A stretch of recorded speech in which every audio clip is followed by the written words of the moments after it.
네, 정치의 한가운데서 가장 뜨거운 쟁점을 두고 여야의 대표 토론자들이 정면으로 맞붙습니다. 오늘의 주제, 윤석열 추가 기소와 장동혁 국민의힘 대표의 마이웨이입니다. 김동학 민주당 전략기획위 부위원장님, 손수조 국민의힘 미디어 대변인님 모셨습니다. 안녕하세요. 안녕하세요. 네, 안녕하세요. 예. 먼저 이 내용부터 짚어보겠습니다. 윤석열 씨 위증 혐의로 추가 기소가 됐습니다. 혐의를 보니까요. 한덕수 재판에서 증인으로 나와서 계엄 선포 전에 국무회의를 본인이 직접 판단을 해서 열었다. 이렇게 증언을 했습니다. 그러니까 특검은 이게 사실이 아니다라고 본 거죠. 예. 네, 그렇죠. 그러니까 저 대세에 전혀 지장이 없는 그런 혐의로 일단 기소가 됐다라고 보고 있고요. 그러니까 특검은 윤석열 씨가 애초에 국무회의를 열 의사도 없었다라고 봤거든요. 그러니까 계엄의 외관과 형식을 갖추기 위해서 한덕수 재판에 한덕수의 이제 혐의를 그런 식으로 적용하고 윤석열 씨에 대해서는 아예 국무회의를 열 의도와 의사조차 없었는데 왜 그 재판에 나와서 그렇게 거짓말을 하냐라고 해서 위증죄로 이제 추가가 기소된 그런 상황인데요. 말 그대로 지금 그 대통령은 그 헌법 82조에 따라서 국법상 행위는 문서로 해야 되고 또 그리고 계엄령 역시 모든 국무위원이 부서해야 된다는 점 이런 것들을 회피하기 위해서 윤석열 씨는 국무회의를 직접 스스로 연 것이 아닌데도 불구하고 재판정에 나와서 저런 얘기를 또 거짓말을 했다. 하지만 이번 재판에 있어서 대세 지장이 있는 것은 아니다. 워낙 위중한 혐의들로 가득하기 때문에 예. 이것을 통해서 무엇을 얻고 무엇을 잃을까 득실을 계산해 봤을 때 별로 크지 않다. 그러니까 보는 국민들께서도 이 부분에 대해서 큰 어떤 해석을 부여할 필요까지는 없을 것 같다. 저는 이렇게 보고 있습니다. 보면 특검이 한덕수 전 총리 관련해서 구형을 하면서 이렇게 얘기를 했었습니다. 한덕수 전 총리 건의로 국무회의가 열렸었다. 이렇게 특정을 했었는데 윤석열 씨가 이에 대해서 부인하는 이유는 말씀하신 대로 약간 전략적인 걸까요? 그러니까 윤석열 전 대통령의 지금 재판에 있어서 이 국무회의를 가지고 지금 논의가 되고 있는 건데, 그러니까 이 계엄의 발령에 있어서 이 대통령의 이 계엄을 대통령의 자체적인 통치 행위로 보느냐, 여기 또 유무도 있고요. 그러니까 어떻게 정의하냐 그런 부분인데, 일단 이 국무회의가 열렸냐 안 열렸냐 이런 부분에 좀 논란이 있었었는데, 이거 CCTV 다 나왔어요. 국무회의가 열린 거 열렸고, 사실상 특검의 논리라면 지금 이런 겁니다. 이제 국무회의를 열었을 때 모든 국무위원이 다 들어와서, 그러니까 정족수를 다 이제 유지하고 적법 절차에 의한 이 국무회의냐, 이제 이 부분인 거거든요. 그러니까 결국 그렇습니다. 지금 어느 국무회의법을 봐도 사실상 이 국무위원 전원이 소집되어야 된다. 이 계엄을 선포함에 있어서 국무위원 전원이 와서 이것을 할 수 있다라는 건 없어요. 그렇기 때문에 이제 윤석열 대통령 입장에서는 어떻게 보면은 계엄이라는 것은 대통령의 자체적인 정치적인 행위고 통치 행위고, 만약에 국무회의를 거쳐야 된다는 절차성의 논의에 있어서는 충분히 갖췄다라고 보는 입장인 겁니다. 근데 만약에 특검의 논리대로요, 국무위원이 모두 오지 않아서 문제가 됐다라는 논리라면은 이 해제했을 때, 그러니까 계엄을 해제했을 때 국무회의를 봤을 때도 사실상 모두가 오지 않았어요. 그러니까 일정 정족수가 충족이 됐을 때 계엄 해제를 또 하거든요. 그렇다면 그럼 정족수만 채웠을 때 국무회의를 한 그 계엄 해제 때의 국무회의, 이것도 위법이라는 말입니까? 그러니까 논리가 맞지 않는 거예요.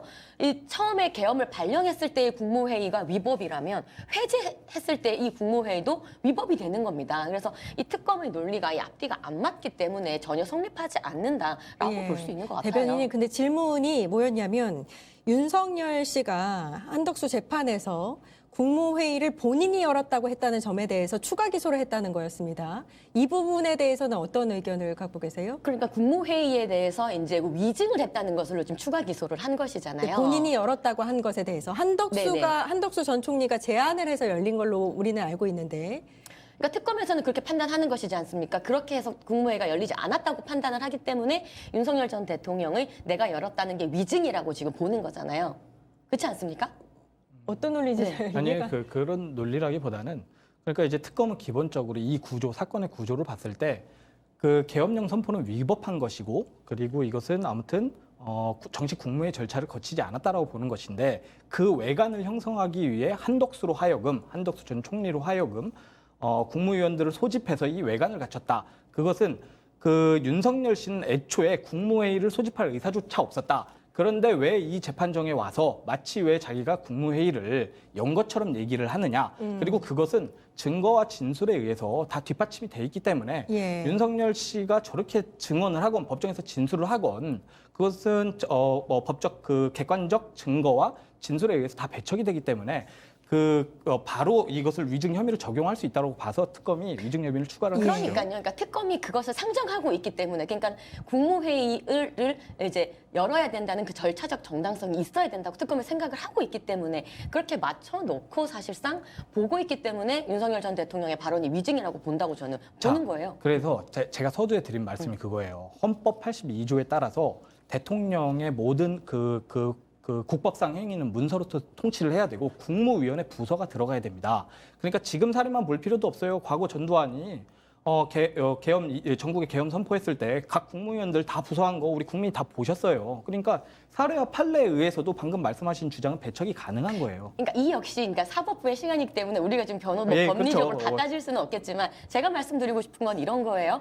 헌법 제87조에 보면은 이제 대통령의 통치 행위로서 계엄을 할 수 있다라고도 되어 있습니다. 그리고 이 국무회의에 대해서 어떤 정족수를 갖춰야 되고 어떤 절차를 갖춰야 되는지는 국무회의법 그 어디에도 국무위원 전원이 와야 된다. 그래야 절차적 정당성을 확보한다라고 되어 있는 것이 없다는 거예요. 자, 예. 그러면은 또 하나 논쟁점이 있어요. 네네네. 그러면은 대통령의 통치 행위가 어디까지 어느 범주로 보느냐의 문제로 다시 기결이 되는 거 아닙니까?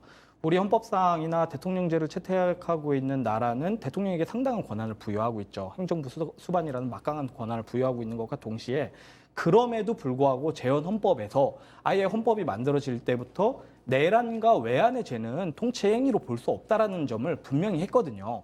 그러면은 지금 특검이 기소한 것들 그리고 지금 이러한 어떤 군대를 국회에 투입하고 어떤 이런 일련의 행위들을 내란으로 해석하는 것이 타당한 것이고 특검이 내란죄로 기소를 했기 때문에 헌법상 대통령의 행위가 통치 행위다라고 그렇게 귀납시켜서 주장할 수는 없는 겁니다. 예. 저는 그 부분이 특검에서 지금 다루고 있는 사법의 시간이라고 보는 거예요. 네. 제가 이제 개인적인 의견은 내란이라는 것은 폭동이 있어야 됩니다. 그렇게 명시되어 있어요. 그러니까 폭동이 있었느냐의 부분에 대해서는 따져볼 필요가 있는 것이고, 그래서 처음에는 뭐 내란으로 이렇게 몰고 가다가 안 되니까 외환으로 가고 막 이런 부분도 있잖아요. 그래서 특검이 지금 진행하고 있는 이 부분에 대해서 지켜봐야 될 부분은 있지만 이것이 내란이냐 아니냐는 부분은 뭐 아직까지 뭐 결과는 안 나왔으니까요. 좀 지켜볼 필요가 있다고 생각합니다. 그러니까 대변인님 의견은 윤석열 씨가 그 한덕수 재판에서 위증을 하지 않았다는 걸로 생각하면 되죠. 이게 추가 기소는 맞지 않다. 네, 짜맞추고 그것을 예. 이제 상정해 두고 짜맞추기 기소를 한 것이라고 생각하는 알겠습니다. 것이죠. 네. 예. 저는 특검의 명확히 위증이라고 봅니다. 예. 특검의 추가 기소에 따라서 이제 윤석열 관련된 재판이 지금 최대 6개까지 늘어났습니다. 이제 거의 매일 재판을 받아야 되는 상황인데요. 아마 윤석열 변호인 측에서 이 부분에 대해서 재판부에 항의를 한 걸로 알고 있는데 모든 재판이 제때 진행될 수 있을지 어떻게 보세요? 너무 많이 늘어났어요. 추가 기소, 추가돼서 막 이렇게 되면서 과연 이 재판들을 일정을 과연 다 소화를 할 수 있을까 우려가 스러운데 저는 좀 말씀드리고 싶은 부분이 이 특검의 좀 무리한 기소에 대해서 조금 짚고 넘어가고 싶어요.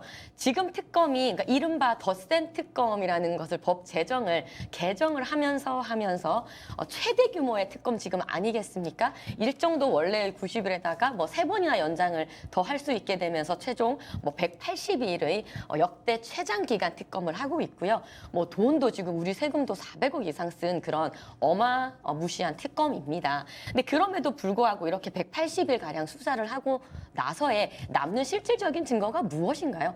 특검의 너무 정치적인 기소, 이런 무리한 기소들로 하여금 너무 피로감만 늘어난다. 저는 이렇게 평가하고 싶어요. 특히나 이번 특검이 3대 특검에서 뭐 특히 최혜병 특검 같은 경우는 10전 9패하지 않았습니까? 영장 청구 발부율이 최종 3개 다 통틀어도 30%밖에 안 돼요. 그러니까 너무나 남는 것 없는 이런 무리한 특검, 이것이 문제라는 것을 좀 짚고 넘어가고 싶은 거예요. 예, 현재 진행 중인 윤석열 재판이 2개 정도였는데 사실 주 1, 2회도 열리지 않아서 너무 늦어진다 이런 얘기는 있긴 했거든요. 이제 네. 좀 속도가 날까요? 아니요, 저는 뭐 날 거라고 잘 그렇게 생각이 안 되고요. 그 원인은 일단은 사법 불신이 좀 지금 뭐 높은 게 사실이잖아요. 그 사법 불신의 원인은 재판부에 대한 직위원 재판부에 대한 불신이 제일 첫 번째로 크게 한 가지가 잡혀 있고 우리가 지금까지 재판 과정에서 봤던 그리고 내란 이후에 우리가 봤던 목도했던 사실들은 이 수많은 법조인들의 법기술 그것이 그래서 수사와 재판을 지연해 나가는 데 아주 주요하게 작용하고 있다라는 그 중간적 과정도 한번 짚어봐야 된다는 걸 보고 있고요.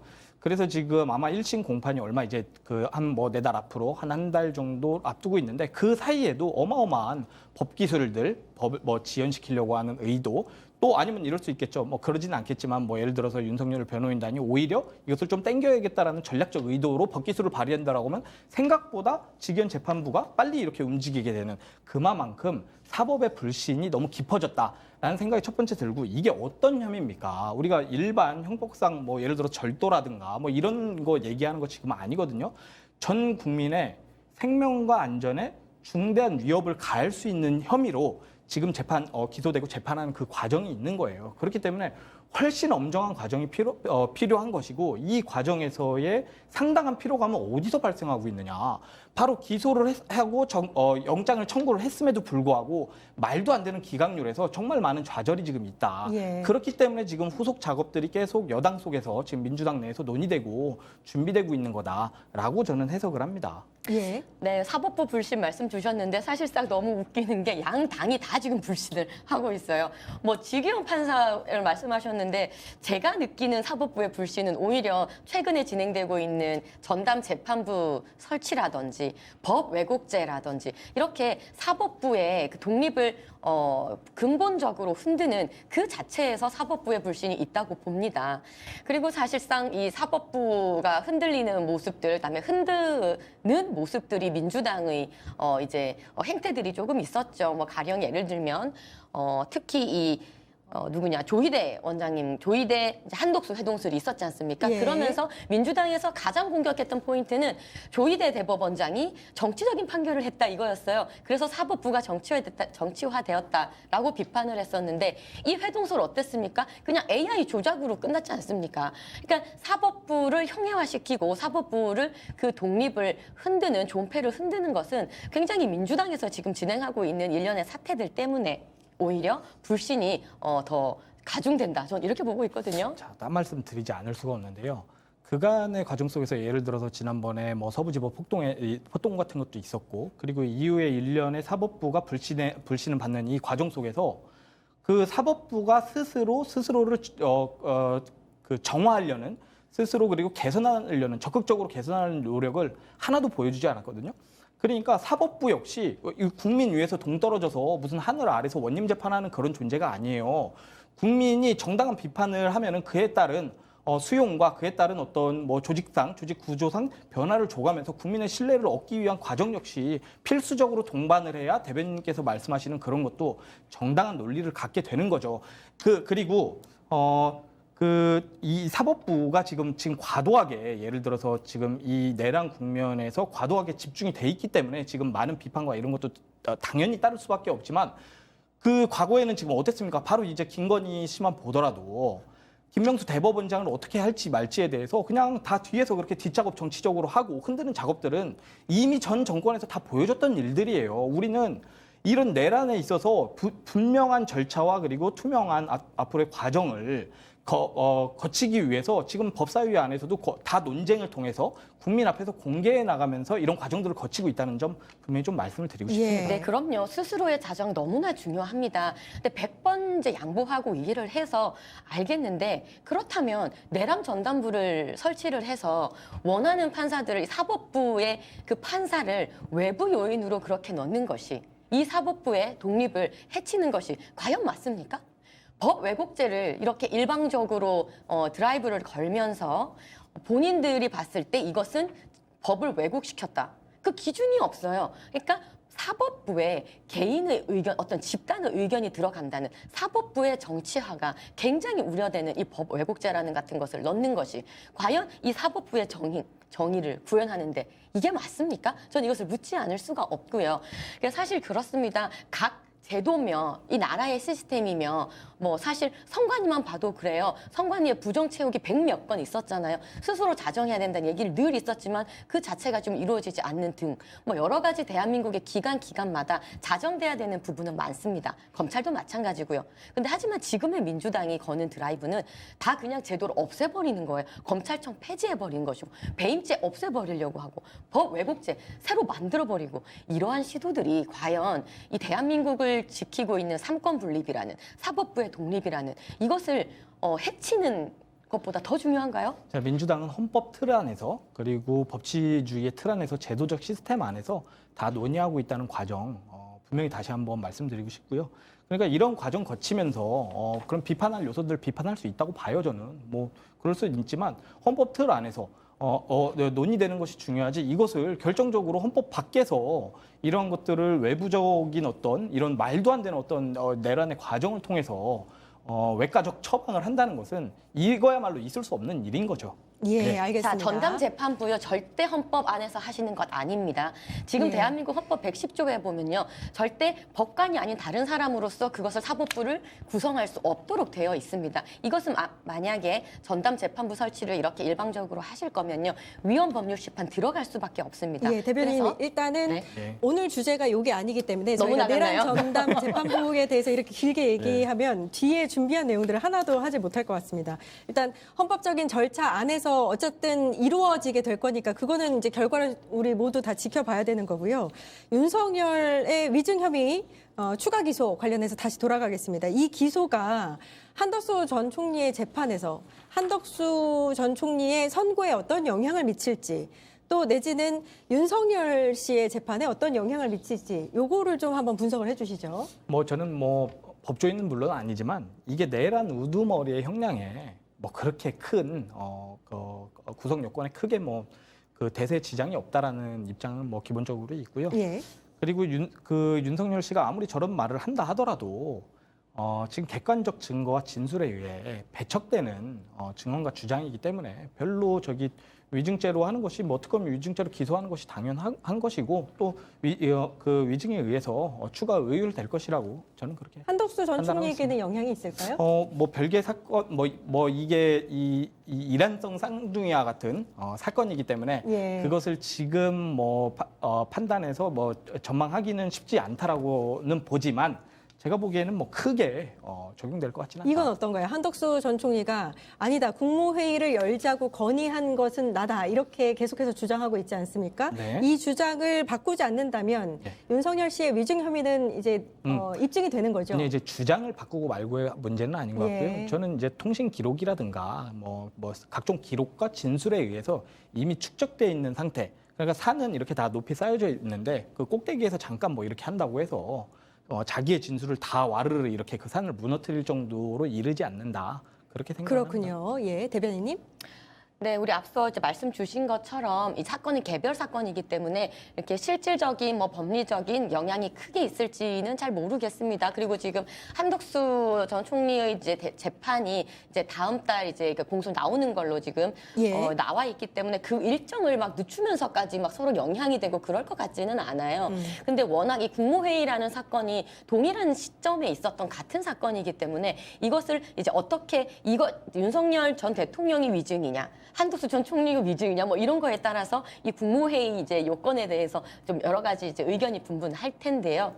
저는 그렇게 생각합니다. 지금 이 특검이 180일을 조사했어요. 180일 동안 조사를 했는데 실질적인 증거가 없습니다. 그리고 공소장 보셨겠지만 그 모든 것이 추측성이에요. 이렇게 된다고 정황상 보여진다. 뭐 이런 식으로 좀 공소장에 다 쓰여 있기 때문에 이것이 실질적인 증거 없음으로 이렇게 받아들여지지 않는 상황인 것 같거든요. 그래서 지금 장장 이제 법을 개정하면서까지 연장을 거듭한 이 특검이 180일 동안 수사했지만 뭐 나온 것은 없다. 도대체 이 특검을 왜 했는지 모르겠다. 국민 혈세 400억 들여가면서요. 그러니까 그런 결론에 이를 수밖에 없는 특검이라고 보여집니다. 예. 저는 뭐 일단은 뭐 동의를 하지 않고요. 기본적으로 우리가 이제 지금 뭐 정치인이고 법조인도 아니고 게다가 해당인들의 사건인들의 피고인들의 변론을 하지도 않기 때문에 해당 조서라든가 증거 기록 피의자 신문조서 이런 거 알 수가 없거든요. 현재로서는. 그러면은 어떤 증거가 구체적으로 수집됐고 그것이 양형에 어떻게 미칠까에 대해서는 전부 다 추단이 불가능한 상태다. 그렇죠. 아직은. 예. 그러니까 함부로 아직은 그것에 대해서 얘기할 그런 단계는 아니다. 요 정도까지 예, 알겠습니다. 그 관련해서 그러니까 추가 기소에 대해서 남아있는 변수가 있다면 어떤 게 있을까요? 추가 기소요. 네, 뭐 여러 가지 이제 이게 사실은요, 이게 한 사건 안에서 다 처리될 수 있는 이제 사건들을 지금 보면 굉장히 쪼개기식으로 해가지고 많이 이제 기소가 지금 남발되는 상황이라고 저는 보고 있어요. 그래서 지금 사실상 12월 14일이면 특검 지금 끝나는 건 아니겠습니까? 그래서 지금 특검이 180일을 했는데도 못 찾아내고 본인들이 원하는 대로 결과가 안 나오니까 지금 무슨 얘기가 또 민주당에서 나오냐면 2차 특검을 하자, 뭐 2차 종합 특검을 하자 얘기가 나와요. 예. 그래서 지금 아무리 추가 기소를 하고 뭐 한다고 해도 크게 뭐 변수는 없을 거라고 보고 뭐 지금 민주당에서 정청래 대표께서는 종합특검 또 특검을 하자고 하고 있는데 사실상 우리 부의장님 아시겠지만 특검이라는 제도가요 이렇게 집권 여당이 드라이브 걸어서 하는 게 아니에요. 권력을 수사할 수 없을 때 끝끝내 할 수 있는 야당의 그 이제 방법으로서 특검이라는 게 있는데 지금 집권 여당이 이렇게 특검 무새가 되어서 하고 있는 행태가 굉장히 기이하다고 저는 판단합니다. 예. 네, 질문이 이제 남은 수사의 변수에 예. 조금만 더 초점을 네. 잡자면은 이제 조은석 특검이 이제 출범할 때 이런 얘기를 했어요. 사초를 쓰는 심경으로 그랬었죠. 특검을 하겠다라는 거예요. 예. 그러니까 이 특검은 한 가지의 또 분명한 목적이 있어요. 이것이 역사에 알리고 역사의 하나의 진실로 가는 주춧돌이 되겠다. 굉장히 중요한 의미를 담고 있다고 봐요. 그래서 남은 지금 이제 특검의 과제는 예를 들어서 지금 1차 특검 때 다 하지 못했다라고 하면은 여기서 아직 그 남아있는 상당한 많은 의혹들이 있거든요. 예를 들어서 김건희 도이치모터스 수사 사건 때 당시에 윤석열 총장이 어떠한 여기에 개입을 했는지라든가 예를 들어 서울 양평 고속도로에 있어서 어느 정도 관여를 했는지 여부도 있을 수 있겠고 또 최근에 최혜병 순직 사건 관련해 갖고 특검을 통해서 새로운 진술이 하나 나왔잖아요. 그게 뭐냐면 체포해라는 그 우리 박정훈 대령 체포해라는 것이 또 새롭게 등장했거든요. 저는 이렇게 새롭게 등장한 것들이 계속해서 진실들이 모여서 하나의 큰 진실을 이루는 과정까지 당연히 이르러야 된다라고 생각하고 있고요. 민주당에서는 또 그런 관점에서 2차 종합 특검으로 내란에 뒷글까지 법정에 세우겠다 이런 각오를 하고 있는 겁니다. 예. 아니 뭐 이때까지 했는데 그거를 못 해놓고 이걸 언제까지 나올 때까지 하겠다는 겁니까? 이렇게 생각이 들고요. 사실 이번 특검 저 너무 문제가 많은 게 여러분들 다 기억하시겠지만 양평 공무원 한 분이 고문에 못 이겨서 사망했던 사건입니다. 이 특검은요. 이 사건만 해도 진작에 해체되어야 됐던 특검이라고 저는 생각을 합니다. 어떻게 이 특검을 진행을 하면서 한 분이 사망을 했어요. 그것도 너무나 버티지 못해서 그 고문에 의해서 돌아가셨는데 어떻게 이걸 그냥 덮고 계속해서 특검을 하겠다는 건지 저는 정말 이해를 할 수가 없습니다. 그리고 최혜병 특검은 특히나요. 지금 말씀하셨던 그런 뭐 경로설에서 비롯된 이 모든 특검에서 180일 동안 내내 찾아내지 못했고 10번의 구속영장을 청구했는데 9번이 다 기각이 됐습니다. 도대체 뭐 한 겁니까? 입이 10개라도 저는 할 말이 없는 특검이라고 생각을 합니다. 예, 더 하실 말씀 아니 없으신가요? 저는 일단은 말씀 중에 뭐 이건 좀 분명히 해야 될 것 같다. 고문에 의해 이렇게 됐다 이런 것은 제가 보기에 좀 과도한 주장이시다라는 걸 한 가지 짚어주고 싶고요. 자, 이렇게 됐을 때 구속영장은 법적 요건이나 이런 것들이 좀 까다로운 측면이 있다. 그래서 민주당이 보기에도 이런 것들은 안타깝고 아쉽다. 하지만 이후 과정에서 뭐 불구속 기소를 한다든가 앞으로 과정들은 뭐 지금 이거 한 번으로 끝날 그런 사안은 아니기 때문에 또 추가 수사에 따라서 얼마든지 혐의가 재발견되는 경우도 있어요. 예, 그러니까 그런 것까지 알겠습니다. 보고 있다라는 점 네, 말씀드리고 싶습니다. 이틀 전이 12상 계엄의 1년이 되는 날이었습니다. 국민의힘 강동혁 당대표가 이에 대해서 어떤 입장을 내느냐가 굉장히 이슈가 됐었는데요. 정당성을 강조했습니다. 그 부분에 대해서는 당 안팎에서 비판이 좀 쏟아진 걸로 알고 있는데 국민의힘 미디어 대변인이시니까 어떤 상황인지 설명을 좀 해주시죠. 네, 미디어 대변이라도 막 다 알고 있는 거는 아니지만 예. 제가 조금 말씀드릴 수 있는 부분은 그렇습니다. 이건 저 개인적인 생각이기도 한데요. 정당이지 않습니까? 우리가 개인이 어떤 뭐 유튜브를 진행하는 것도 아니고 정당은 결국 무리의 일이고 조직의 일이지 않습니까? 정당이 당성을 강조하는 것은 당연한 것이죠. 지금 민주당도 정청래 대표께서 당성을 강조하면서 1인 1표제 지금 시행하려고 하고 있지 않습니까? 그렇기 때문에 각 정당마다 당성을 강조하는 것은 저는 당연하다고 생각을 합니다. 이거에 대해서 또 다른 어떤 확대 해석은 할 필요는 없다고 생각을 하고요. 지금 국민의힘은 야당입니다. 예, 그렇습니다. 어떻게 보면 야당의 입장으로서 이재명 정부 그리고 입법부 안에서 수적인 우세를 가지고 밀어붙이기 하고 있는 민주당에 대해서 분명한 우리 야당으로서의 목소리를 내고 그 목소리가 결국은 우리가 함께 단일 대우로 당성을 강조하면서 우리 당이 뭉치자라는 이야기는 당 대표로서는 얼마든지 할 수 있다고 저는 생각을 합니다. 12.3 계엄의 정당성을 강조했는데 그게 이제 당성이라고 설명을 하셨습니다. 12.3의 정당성이요? 12.3의 예. 계엄 정당성에 대해서는 뭐 따로 그렇게 특별히 메시지를 내지는 저는 않았다고 생각을 하고요. 그냥 우리 당이 단일 대우로 제대로 이제 여당에 대해서 대여 투쟁을 하자 이렇게 말씀을 하신 걸로 알고 있어요. 장 대표가 페북에다가 되게 그러니까 뭐 밥맛 없게 이렇게 입장을 이렇게 좀 올리셨잖아요. 이제 그 계엄의 그 윤석열의 내란의 어떤 논리를 그대로 읊조린 듯한 그런 내용을 그대로 거의 제가 보기에는 복붙하다시피 가지고 왔어요. 저는 정말 처참하다. 그러니까 우리가 집권 여당으로서 대통령께서 늘 통합을 강조하고 또 그리고 화합을 다시 이제 강조하는 이 마당에 그러려면은 지금 대한민국의 정당이 다 헌법 틀 안으로 들어와야 되는 이러한 어떤 하나의 기본적인 과제가 주어져 있는 거거든요. 근데 장동혁 대표가 했던 메시지는 다시라는 표현도 적절하지 않습니다. 우리 헌법밖에 그대로 있겠다. 팀 황교안 외치고 또 그리고 윤석열 옹호하면서 계속 가겠다라는 메시지로밖에 이해가 안 되거든요. 그게 이제 뭐 의회 폭거 뭐 이런 식으로 하면서 불법 비상계엄을 두둔하는 듯한 그런 메시지인데요. 제가 이후에 또 말씀드릴 기회가 있을지 모르겠지만 이미 그 불법 내란 비상계엄은 불법 계엄은 의회 폭거와 상관없이 이미 3월의 안가 회동 때부터 이미 기획이 되고 준비돼 있던 그런 상황이라서 윤석열 씨가 얘기하는 그 정당성과는 전혀 이 계엄과 내란과 연결되지 않는다. 의회 폭거는 그냥 일방적인 주장이세요. 그러니까 이제 그거 말씀하시는 것 같아요. 이제 장동혁 대표께서 이제 12.3 1년에 낸 메시지 중에서 예. 계엄이 일어날 수밖에 없었던 그 당시 민주당의 폭거에 대해서 말씀을 하셨었죠. 근데 그게 뭐 복부처럼 이렇게 똑같다 말씀하시는데 그럴 수밖에 없는 게 그게 팩트이기 때문입니다. 민주당 그 당시 어떻게 했습니까? 어쨌든 윤석열 대통령, 지금 이재명 대통령도 국민이 선출한 정권이듯 그 당시에 윤석열 대통령의 정권도 국민에 의해서 선출된 정권이었죠. 근데 하지만 민주당은 29번, 31번에 이어지는 줄탄핵을 했습니다. 일하지 못하게 다 발목 잡았어요. 그리고 예산도 영원으로 다 만들어 버렸습니다. 그때는 정말 쓸데없는 예산이라면서 영원으로 다 깎았다가 지금 이재명 정부 들어와가지고는 언제 그랬냐는 듯이 예산 다시 다 살렸지 않습니까? 그래서 그렇게 국정의 발목을 잡았던 그 상황에 대해서 그 팩트에 대해서 말씀을 하신 거고요.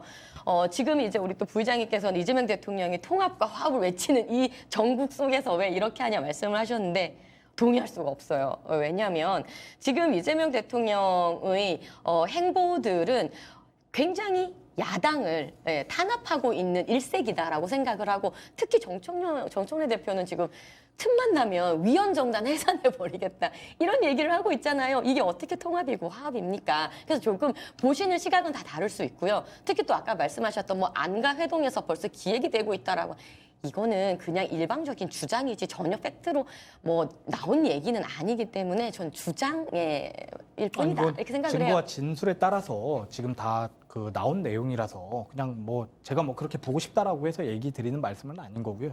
이미 과거부터 그렇게 논의가 이어져 왔다라는 것은 이미 저는 사실로 정론으로서 굳혀져 왔다라고 생각을 합니다. 저는 그렇게 판단하고요. 두 번째는 대통령께서는 단 한 번도 야당을 어떤 탄압하거나 예를 들어서 직접적으로 본인이 나서서 그런 메시지 내신 적 제가 알기로는 단 한 번도 없어요. 다 봉합이 아닌 봉합은 거부하셨지만 통합은 달성하기 위한 노력들을 정말 수차례 하셨다라고 저는 보고 있고요.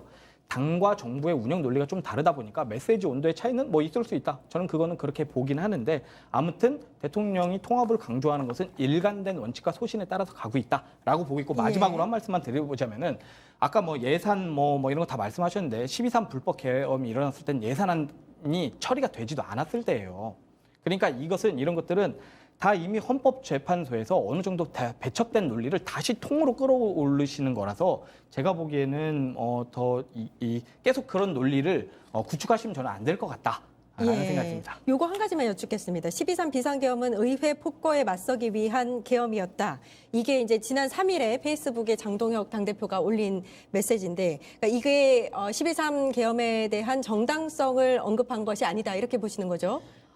그건 팩트니까요. 의회 폭거했잖아요. 민주당은 예. 수적 우세를 가지고 일방적으로 밀어붙인 것이 한두 가지가 아닙니다. 의회 폭거에 의해서 12.3 계엄이 일어난 것은 당연하다, 정당하다 뭐 이렇게 보시는 정당하다라고 겁니까? 표현하기보다는 원인과 결과가 있었던 일이고 그 당시의 국정 상황은 분명히 그러했다. 줄탄핵한 거 맞지 않습니까? 예산 삭감한 거 맞잖아요. 네, 그거에 대한 팩트를 얘기하는 것이기 때문에 의회 폭거라고 야당이 얘기할 수 있죠. 그러니까 12.3 비상계엄은 의회 폭거에 맞서기 위한 계엄이었다라고 말씀을 하셨는데 그 부분에 대한 걸 여쭙는 건데 계속 다른 그렇죠. 말씀을 아니, 하셔서 그러니까 장동혁 대표 입장에서 그렇게 얘기를 할 수 있고 그것은 팩트가 맞지 않습니까? 의회 폭거가 있었던 건 맞지 않습니까? 네, 그거에 대해서 그건 이제 보기에 따라서 네. 다른 거니까요. 그러니까 12.3 그러니까요. 비상계엄에 대한 정당성을 이야기한 것은 아니다 이렇게 보시는 거죠. 그러면 그냥 그 메시지 그대로 봐주시면 될 것 예. 같아요. 네. 다음 질문으로 넘어가겠습니다. 일단 비상계엄이 일어났고 윤석열 씨는 탄핵이 됐습니다. 이 부분에 대해서 국민의힘 107명의 의원들 중에서 25명은 반성문을 냈습니다. 이에 대해서 이제 정가에서는 국민의힘에 관련한 윤석열이라든지 계엄에 관련한 입장이 분열되면서 내분이 일어나는 거 아니냐라고 보시는 분들도 있는데 내부 실제 상황은 어떻습니까? 아니 뭐 정당이라는 것이 다양한 목소리는 당연히 나올 수 있고요. 지금 민주당도 정청래 대표가 1인 1표제 하자고 했는데 이현주 최고는 그 면전에서 바로 반박하지 않습니까? 그러니까 뭐 정당 안에서는 이런저런 이야기가 나올 수 있고 늘 모든 안건에 대해서 단일 목소리가 나올 수는 없는 것이겠죠. 그러니까 사실 이 부분도 마찬가지라고 저는 생각을 합니다. 또 각각 개개인의 의원들께서는 또 개인 생각이 있으실 수 있어서 그 메시지를 내신 거라고 보고 또 장동혁 대표 또 지도부에서는 또 그 나름의 메시지가 있는 것이고 저는 그렇게 봅니다.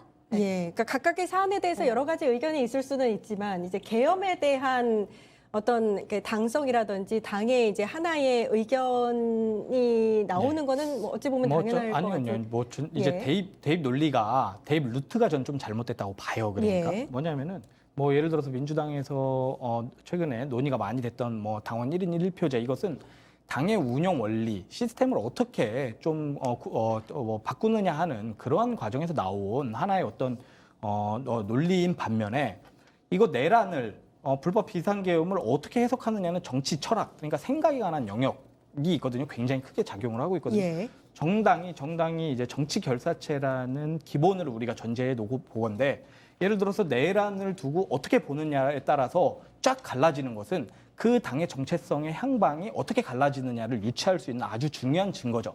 일부는 꽤 다수는 불법 그러니까 내란이 정당했다라고 옹호하는 방향으로 가는 것이고 그래서 저희 입장에서 보기에는 완전 헌법 밖의 테두리로 영원히 사라질 아웃 메시지를 내는 것이고 또 일부는 아니야 그래도 우리가 이거 반성하면서 합법적인 테두리 내에는 들어가야지 라고 하는 메시지를 내고 있는 거거든요. 그러면 이거를 제가 보기엔 중학생이 본다 하더라도 이게 어떻게 같이 하나의 정당을 운영하는 이 정치 결사로서 해석할 수 있을까? 저는 해석할 수 없다고 봐요. 이것은 예. 향후 당연히 이 지방선거를 목전에 둔 앞에서 분당과 탈당 또는 당이 쪼개지는 하나의 큰 단서로 예. 작용된다는 것이 아무래도 그러니까 합리적인 계엄 판단인 것 관련해서 이제 초재선 의원들 25명이 반성문을 냈다 보니까 당 지도부와 결이 다른 메시지를 낸 겁니다. 그래서 내분 이야기가 나오는 거고 지도부 교체까지 이야기가 나오고 있어요.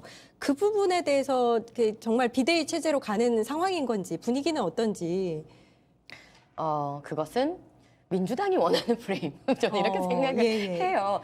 그래서 사실 그렇습니다. 윤석열 전 대통령 사실 정치적인 책임은 지고 당에서 이미 나가신 분이에요. 계속 과거 얘기에만 너무 매몰되어 있다는 생각이 들어요. 지금 중요한 것은 그렇죠. 지방선거를 앞두고 결국은 우리 미래의 이야기, 우리의 피부에 와닿는 그런 정책 이야기가 되어야 되는데 계속 과거 계엄 이 얘기를 하지 말고 미래로 좀 나아가자라는 게 장동혁 대표 지도부의 메시지라고 저는 생각을 합니다. 지금 환율이 1,500원까지 지금 치솟으면서 굉장히 힘든 상황. 그리고 외환보유고는 지금 다 떨어져 가는데 매년 200억 불을 지금 내야 되는 상황. 근데 그 외환보유고 없는 것을 어디서 지금 메꾼다고 해요? 국민연금기금 건든다고 하고 있잖아요. 그러니까 국민연금 건들고 이런 거요. 이게 진짜 우리 시민분들 피부에 와닿는 그런 정책들입니다. 구글 트렌드 한번 보시면요. 계엄에 대해서 사과를 하냐 마냐는 별 우리 시민분들 관심이 없어요. 그것보다 오히려 이 앞으로 우리가 먹고 사는 문제, 경제 문제 이런 거에 훨씬 더 관심이 많습니다.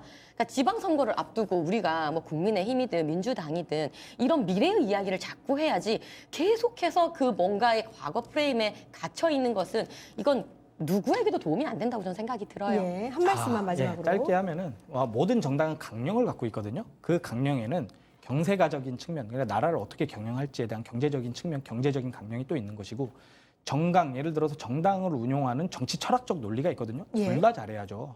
둘 다 잘해야 수권 정당으로서의 능력을 국민께 엿보일 수 있거든요.